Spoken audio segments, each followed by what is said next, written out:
Welcome to the Savvy Scribe podcast, a podcast for healthcare professionals who want to build a profitable writing business. I'm Janine Kalbach, your host, and I am a mom to 2 boys. I'm a wife, a Great Dane lover, a registered nurse, and a content writing business owner. I am committed to help you moving your business forward because I've been there. I get it. I understand that life is busy and distracting, but many of us are burnt out at the bedside, working too many hours, and are ready for a change. Every week, I will deliver actionable advice and thought leaders in the industry to help you move along in your business. Welcome to the show. This episode is brought to you by my very own course, Plan, Create, Launch, Land, and Grow Your Health Writing Business.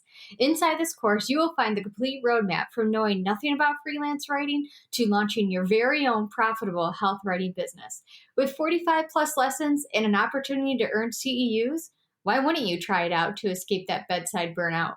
If you want to start a new PRN job instead of picking up more and more hours extra at the bedside job, join me and plenty of other nurses by going to www.thesavvyscribepodcast.com and click on courses. Back to the show. Welcome, you guys, to another show. Today we have Damion Jenkins, who is amazing, and we just had a little chat before we went live here, and it's interesting to me, Damion, that you are in New York City right now during this COVID crisis. And I just want to know, from an Ohio standpoint, we luckily have an awesome governor, and I'm really happy to be a Buckeye at this point. But what's it like out there right now? It's pretty crazy, actually. Yeah. I mean, the photos and the videos I've seen online, it's like a war zone. Yeah, it's all true. It's all very true. Just the sheer amount of people in the city. Of course, with any major, health disaster, 911, even with 9/11, the hospitals are just overwhelmed. And we know in our great nation that we've been really behind the times with making sure that we have appropriate emergency preparedness plans, equipment stockpiled and kept in climate control centers so that they stay, viable for long periods of time. And, when you have a healthcare system that's so focused on the bottom dollar and not actually, prevention, more reaction and less prevention, then we have situations just like this. Yeah. Where we can't meet the needs of the population. Well, and I'm just going to transition into like how this can kind of show what you do for nurses. And, if hospitals were as prepared as you are in preparing a new grad, we would probably all be in a better shape right now. So I want to start with, what do you do and how do you help nurses? We'll just start right there, and then I'll kind of back up a little bit into what your career path looked like. So tell us what you do. Awesome. Thank you. So I am an NCLEX Prep Expert. I spent the last 4 years or so really studying the psychology of new graduate nurses, really trying to figure out where their barriers were for passing the boards exam, because my mission is to really just help get more nurses into the workforce and to stay in the workforce. As a new grad not that long ago, we're going on almost 10 years, I remember what it was like coming out of school, not really knowing where to focus my time with studying and preparing for the NCLEX. My program itself did not have a NCLEX prep component. They did have some kind of negotiations with the Maryland State Workforce Development, who happened to have some grant money to put us through like a NCLEX prep course offered by one of the large corporations that everyone's familiar with. And so I attended that, but I still didn't really feel that it prepared me appropriately to pass the NCLEX. It was with my own self-study of going to the NCSBN website, really diving into what the NCLEX is really all about, why is this test created the way it's created, and what the main purpose of the test was as far as grading me on my ability. And so after doing that initial research and kind of figuring out that it was really just about critical thinking, safe judgment, and, minimum competence for entry, it brought me a little bit of relief. And so I studied to the best of my ability, and I was fortunate. And I passed the first time at 75 questions. And then, as I gone further, then I started finding out that a lot of new grads were having a difficult time passing the NCLEX. And then just recently I did some research, and more than 20% of new grad nurses are failing the NCLEX on the first attempt. Oh, wow. And so, I focused from changing what I offered from a nursing education standpoint to, extending myself in a variety of different avenues to really focusing on that NCLEX prep, offering a one-to-one individualized tutoring service that many of the other NCLEX prep companies don't offer. They may have programs where they might have some instructors that'll come on and do live sessions on scheduled times, but I offer more of a concierge level service in the sense that if I have a client and they have a question, between reasonable hours of the day, of course. Of They can course. shoot me a text message. They can shoot me an email. They can take a screenshot of a question or a picture of a question that they're having a hard time with, and I'll answer their question. I will give them feedback. I will walk them through the strategies that I teach them to use critical thinking, utilize the education that they received in nursing school to really apply what they know so they can answer those higher level questions. Because the NCLEX is all about, can you apply the information and can you analyze the data in front of you to make safe decisions? And so for 4 years, I've been helping people pass the NCLEX with really wonderful success rates, and I look forward to continuing this. That's great. So where do you find that the biggest barrier is for these new grads? I think the biggest barrier is being overwhelmed with all of the different resources, Of course. especially from what schools send people out with. I mean, just in nursing school, I still have all my nursing school books. And moving from Baltimore to New York, I kept every single one of them. And my husband was, kind of like, why do you have all these books? I don't have all of my books from engineering school. And it's just because it's a reminder of how much I had to learn in order to be prepared to enter into nursing. But however, have I gone and read through those books copious amounts of times? No. Mm-mm. It's overwhelming to do that. So I have them there as a resource because much of what we learn in nursing school does not change from year to year. There might be some policy changes and things like that, but typically the human body, the way we respond to certain things, nursing diagnoses, all of those are the same. They stay the same. That doesn't change. So I have them more as a library for a reference tool if I need it. But it's really a reminder to myself to help my clients. Don't overwhelm them with information. Giving them too much just puts them in the mud, for instance. They can't find their way out. And so I really focus on streamlining their resources, making sure they know what's most important, and then giving them the strategies. And many of my clients are so surprised to find out that they don't have to remember every single detail in order Yes. to successfully pass the NCLEX. And that's exactly what I teach.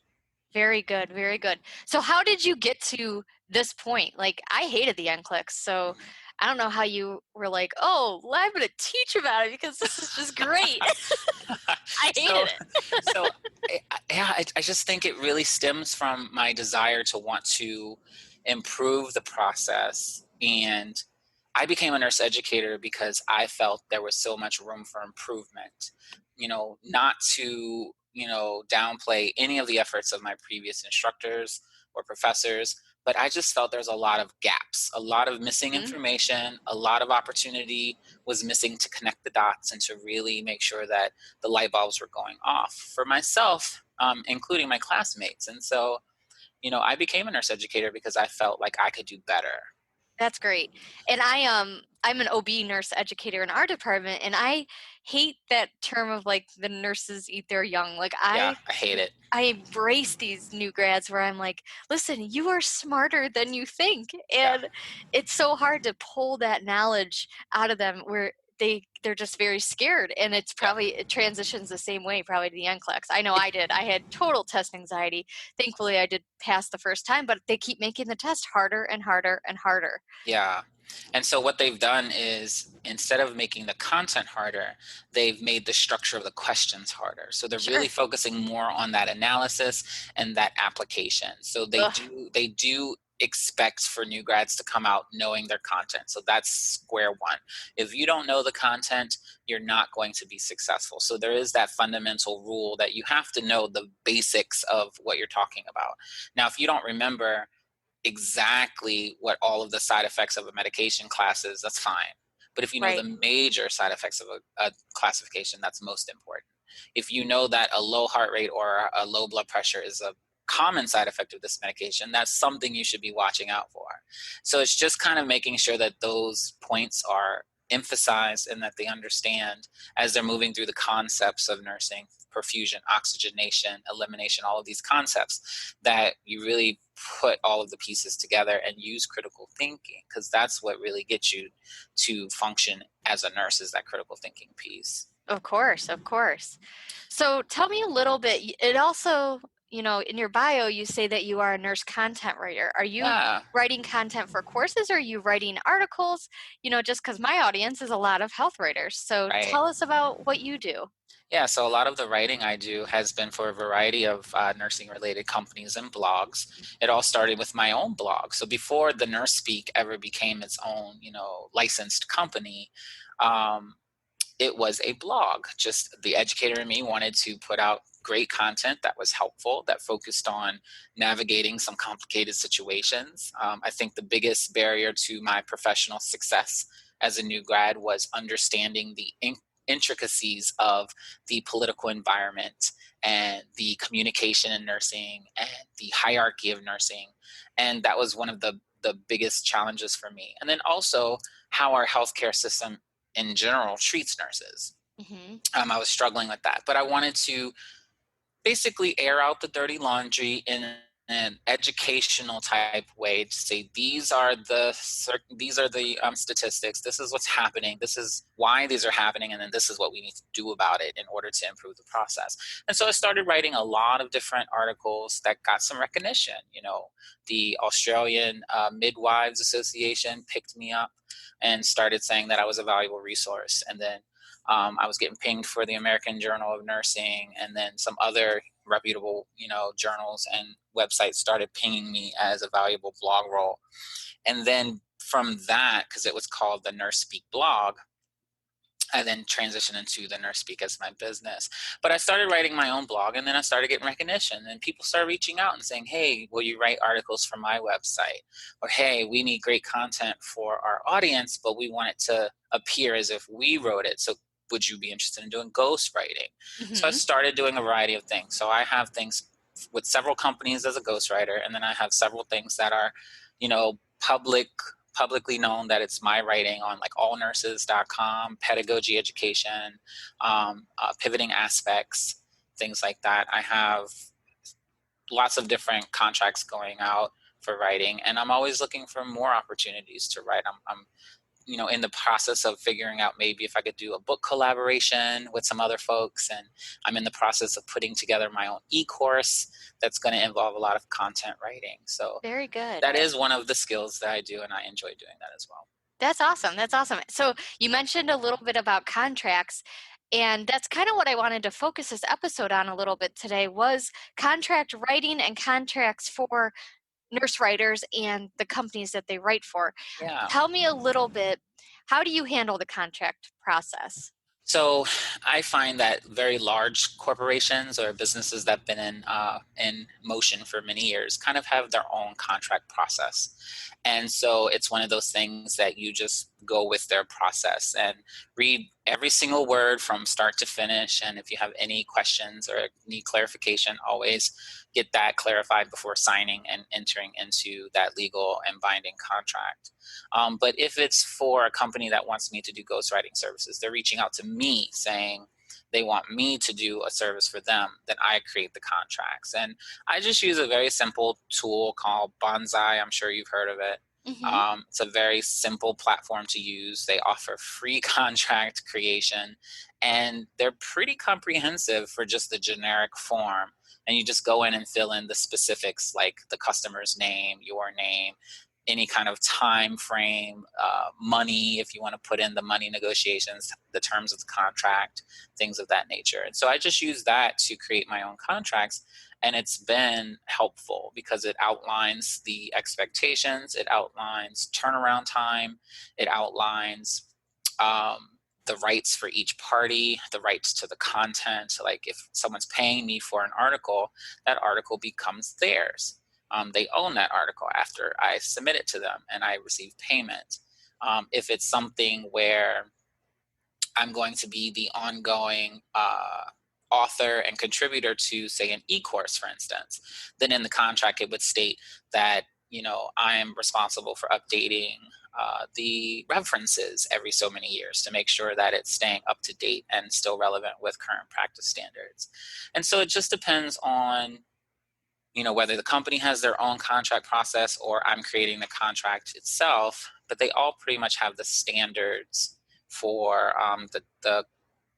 the sections of the contract that you want to make sure are there to not only protect you in cases of legal claim, but also to make sure that you're working in a legal and ethical manner.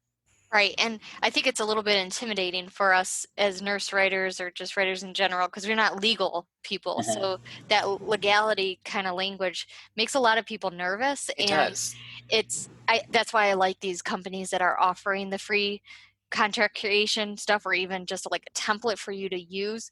But, if you are generating something, or a lawyer that can do that for you, it's worth it, because you Absolutely. don't want to mess it up. Right. And, I think too, I've had clients where they're like, "Oh no, we just want you to do this article for us, or a couple articles for us. We don't do a contract." I just come back and say, "Well, do you mind signing mine?"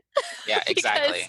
Yeah. They might not think anything of it, because I mean, truly, no one's really gonna sue us, really. I mean, I guess they could, and especially if we're giving false information or something like that. But protect ourselves, protect our businesses. The likelihood is maybe low, probably way lower than somebody suing me in labor and delivery. That's huge. That we know that's the biggest area nurses get sued. But it is very smart to definitely establish a business and then a contract with every single client, I think. Yeah, absolutely.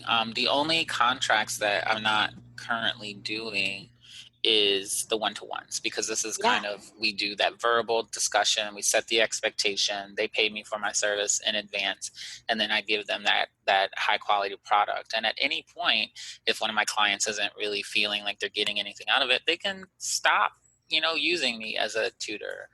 So when it's those kind of on-demand services that don't really produce any tangible work, contracts aren't necessarily that important. Well, But and if that's more of like, I think, a product type of service, don't you? Like, in a correct, sense, you yeah, can phase it that way so that correct, it sounds like that. But, and I'm sure, here's me, like, I always think in business and anything you do, if there's somebody who's an expert in that area, just go straight to that expert. Don't be absolutely, fuddling around trying to find the answers on your own. Especially in your case, you've been doing the research. You know what's on these tests. You know what they're looking at. Why wouldn't people come to you? It's my exactly, question. It's my question. exactly. And So, so, yeah, the contracts, I mean, to just piggyback on what you said about the yeah. intimidation factor is, yeah, nurses want to give away their products and services for free. That's just who we are. We want to Uh-huh. be selfless and help the world.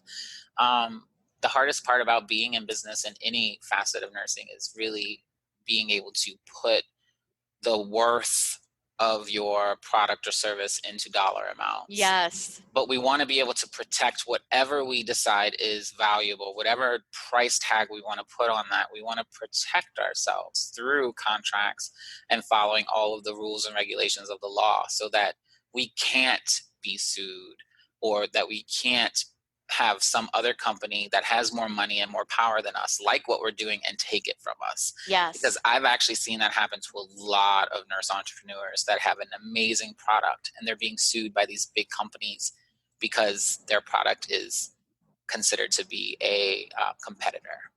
Oh, that's a shame. That's It's a a shame. shame. Yeah. Especially to do to nurses. Like, come No, on, we're it's the nicest people. exactly. We're not gonna hurt anybody. Right. And the other thing, it's funny you say about putting our knowledge and price into dollars for people. You almost can't, it's like comparing apples to oranges when you're Right. looking at the price of content writing and nursing at the bedside. Right. Two totally different worlds. And I'm sad to say that content writing does pay me more. Yep. But it's doesn't mean I'm not at the bedside. I'm still at the bedside because I love Right. the bedside. And Right. I use it as an escape from burnout, from the bedside. Correct. And I think a lot of nurses do. It's just using a different part of our brain. So when people say, "Oh, do you make more money as a writer?" Well, yes, but no. Like it's not about the money. That's the thing with nursing. It's not about the money, or Exactly. we're never going to be rich as a bedside nurse. Let's be honest. Never going to be rich as a bedside nurse. So tell me, you recently went out full time as an entrepreneur. Yeah. And I want to hear a little bit, any advice you have for nurses that are starting their own businesses. You know, it could start with, I know this is a recent thing of you going full time. Why didn't you just jump into it from the start? I think we're all kind of waiting for the right time, and we all learn the hard way that the right time is never. Did you learn that in COVID-19? There were plenty of examples before COVID-19 that taught me that. And actually, I'm sure you're familiar with the National Nurses and Business Association. Yes. I've been a member for the last 3 years now, and I've attended 3 years of conferences, and I spoke at this past year's conference. And, so meeting people at those conferences, Donna Cardillo, just an amazing individual. Yes. Very, very much earned and deserves the title inspiration nurse. She told me year after year, as long as you're working for someone else, you'll never really be able to work for yourself. And so I kept saying, yes, I know, but I have professional goals and I'm just trying to make sure things are lined up. And she's like, that's never going to happen until you're put in the position to where you have to make it happen. She's like, this is when our innovation and our true skill set shines, is when we're forced to evolve, when we're forced to make things happen. She's like, until you take the leap, your company is never going to go where you want it to go. Nice. That's good advice. She's very correct in saying that. So, it's perfectly okay to have a part-time business and make it an amazing part-time business. But if you want to expand your reach, if you want to really set and be a business that's making over $100,000 consistently, to where you can say, yes, I have a good living, I'm making money, and what I'm doing I enjoy, then you can't work full-time for someone else and manage all of the different aspects of the business unless you're so well off that you can pay everyone to do it for you. Yes, exactly. Which exactly. I cannot do. And no nurse at the bedside is going to be able to do. Exactly. So, jumping into it at this point in time was I had one more professional goal to check off of my list, and that was to work full-time as a nurse educator in the scope of staff development. I already had nurse education experience in the academic side and then all of the facets of academia. So I did, lecture, I've done skills lab, I've done clinical, and I've also been program director. So I've kind of gone through the whole gambit of what is it like to be a nurse educator in academia. Then I did the consulting, so the one-to-one tutoring, the contract writing, the public speaking. So I've been doing that for the last 4 years. And then I just really wanted to get into a facility and learn the role of the staff development nurse educator, because it is a different approach and it is very much focused on supply and demand and HR and budgeting. So we have to worry about all of those things in addition to meeting the competence and training of the clinical staff, not only to meet regulation, but then to also promote ongoing growth and professional development. So it was really nice to get that full circle. And I told myself originally that I was going to give myself 3 to 5 years in that role. But then this last conference, Donna said one last time, Damion, this job that you're doing now sounds great, but is it really going to help you with your business? And so I took those words with me and I thought long and hard about it. And I said, you know what? It's not going to help me with my business. Although I might become a great staff development nurse educator, that's not helping me further reach the NCLEX Prep and the writing and the public speaking, because I'll always be limited by my obligation to my full-time company. So, wow. There is so much you have done in the short amount of time. I'm so in awe of your accomplishments. You should be very proud of yourself, even though you are just starting out full time in this. You've done so much behind the scenes. Yeah. I know you're going to just blossom and grow as the entrepreneur that you are now. I bet Donna is just so proud of you. Yeah, it really is a great feeling. I am very proud of my accomplishments, and I'm really excited to see what could happen. And so Yes. the timing with moving from full-time working for someone else to entrepreneurship actually kind of coincided perfectly with my husband's transition. He wanted to get back to the New York area. That's where he's from. And he accepted a job just outside of New York City. And then he told his current job, and then they were like, we really don't want to lose you. We'll let you move to New York City, work remote, and we'll give you a pay raise. What? So it worked out to where I said, okay, well, this is the time. I'm not going to wait another two. I'm not going to wait 2 more years. We're going to do this, and I'm just going to tell my boss, give her the bad news. But, we worked out a deal to where she can still keep me on part-time, utilize my skills and resources, and help them complete some projects that I've been working on. Perfect. So, when did you make the total transition? So we moved from Baltimore to New York City on February 28th. Oh my gosh. So yeah, you are really just a month into it, really. Yeah. Have you noticed the needle movers in your business? Have you noticed like what you've realized is moving and what to kind of focus on a little bit more now that you don't have the weeds in the way of the other job? Absolutely. Yeah. It's really about laying down some of the foundation that I've been wanting to do for a long time. I'm so proud of you. I have a great product. I know that my service is great, but looking at it from the outside, it doesn't look like much. And so I want to build that up, and I want to improve my SEO. I want to improve my newsletter game. I want to improve funneling, getting those emails and those clients and those referrals. I want to, now that I have time, currently I don't have the opportunity because schools are closed. But when schools go back in session, I want to start reaching out to schools and letting them know that I'm available, letting them know how my service is different than the big companies that they partner with, that I would still encourage for them to remain partnered with. But I offer a concierge service that these other companies can't. So when you have that student that's unsuccessful or who's struggling or at high risk for failing, send them to me. Yes. And then, putting out that e-course and just offering a variety of ways that people can get the content. People don't like one-to-one tutoring. Some people just want a really great study guide and then they're proficient and they're good. So I want to offer an e-course that prepares them with the same things I do for my one-to-one, just minus all that individualized attention. And then maybe offer it for people who are more comfortable and just kind of sitting in the back row and listening. So offering it through webinars, and then also still offering that one-to-one. Are you offering small group as well? So the small group in person hasn't happened, just getting to the area. I haven't had the opportunity with COVID to figure out spaces and things like that. I don't have my own kind of business office to host groups or classroom or anything like that. So, down the road, maybe it would be looking at different venues, maybe partnering with some of the schools where I can either rent out some of their space or, utilize their space to provide workshops for their students. That is something that I'm looking forward to. You have a lot to do. So much work, but it's exciting because these are all things. But you're loving it, right? Yeah. That's that is so awesome. I'm so excited for you. I have a lot of work to do, and hopefully, for all of us, COVID, we either become immune through vaccination, herd immunity, whatever needs to happen. Yes. So we can get back on track and start making this magic happen. But for right now, I'm fully open and online, and I'm still pulling in clients. And to help, everyone's having some financial hardship, and we're all planning for the worst right now. I've even slashed my prices 50% just to kind of. Oh, good. Yeah. Good. Hear that, people? Jump on over. 50% off. It's a great deal.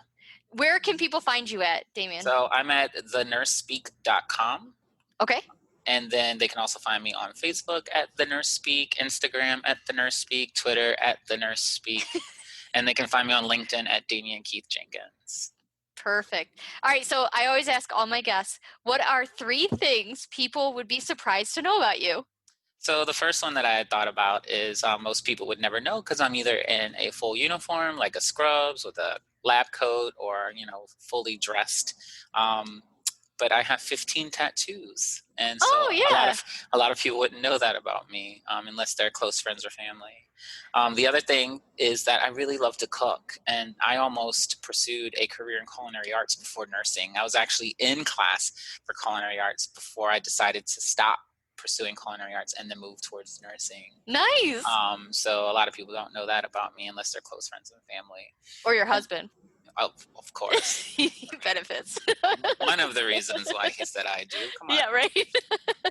And then the other thing is that, I've kind of had an entrepreneurial sense to myself since I was about 11 years old. I have very vivid memories of me going and knocking on my neighbors' doors and asking them if they had any chores or projects that needed to be done around the house. Love it. And I found myself tearing down sheds, mowing lawns, planting things, cleaning pools, all kinds of things from 11 years old.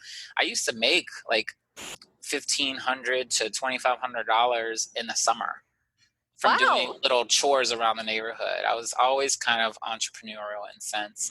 I just never really acted on doing my own thing until much later in life, but sometimes that happens. What did your parents do for a living?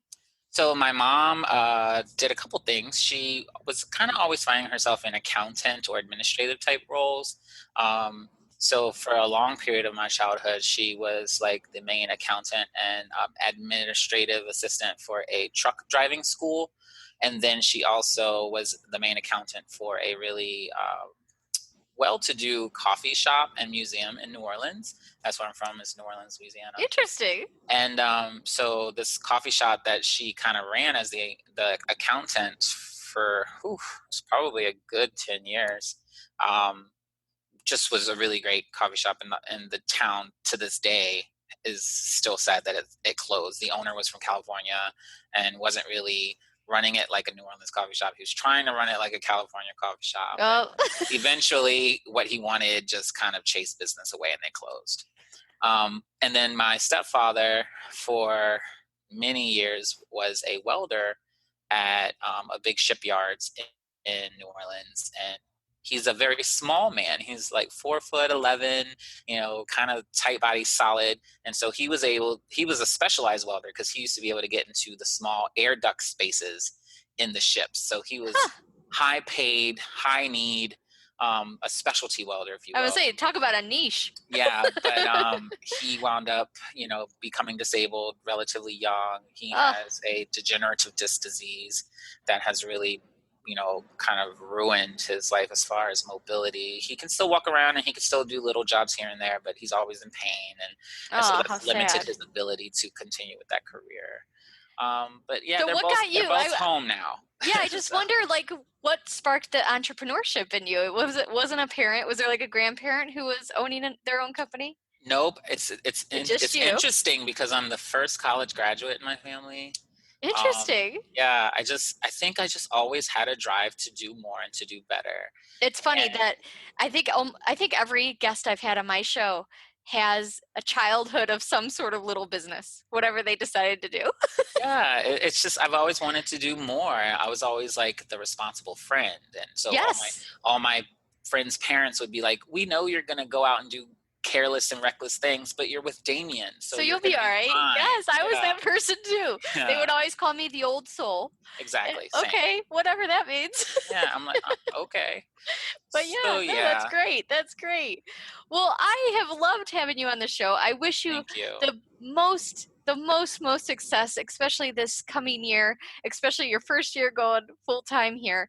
And I know you will. You're going to do fine, even in this crisis we're having. Yep. I'm just hard at work, laying down some groundwork. And then when all of this settles down, it's going to be a whole new launch time. It's going to be launch time. All right. Well, good luck. And thank you for coming on the show. Take care. And all these resources for you guys will be in the show notes, along with all of his links to everything too. So stay tuned to more of his great success. And thanks again, Damion. Thank you so much. Have a wonderful day. That's a wrap for today's episode of The Savvy Scribe. Thank you so much for listening. If you enjoyed today's show, we'd love for you to subscribe and leave a review on iTunes or your favorite podcast app. Until next time.